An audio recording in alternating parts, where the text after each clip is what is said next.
Hello అండి, మీ మోకాలు వాపు వస్తుందా? అది నిజంగా వాపా లేకపోతే జస్ట్ పఫినెస్సా? నేను doctor Sai Prajwal Reddy, your consultant arthroscopy and sports medicine surgeon at Onus robotic hospitals శంపపేట్.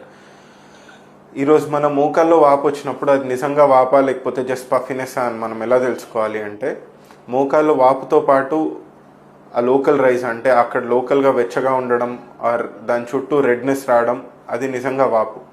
అదే ఒకవేళ మన మోకాలు చుట్టూ వెచ్చగా లేకపోవడం ఆర్ అంత టెన్ స్వెల్లింగ్ లేకపోతే దాన్ని మనం పఫీనెస్ అని అంటాం.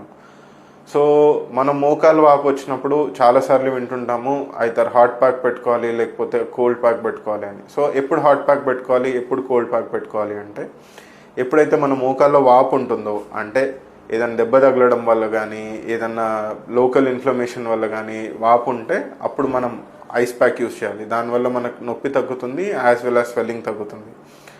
అదే ఎప్పుడైతే మనం పఫినెస్ ఉంటుందో అలాంటప్పుడు హాట్ ప్యాక్ యూస్ చేయాలి. హాట్ ప్యాక్ యూస్ చేయడం వల్ల మన నీ చుట్టూ ఉన్న మజిల్స్ రిలాక్స్ అయ్యి మన నీకి ఆ పఫినెస్ని హీల్ చేయడానికి కొద్దిగా టైం దొరుకుతుంది అండ్ స్పేస్ దొరుకుతుంది. So for any of your knee and shoulder problems, you can contact me at Onus Robotic Hospitals, Shampapet.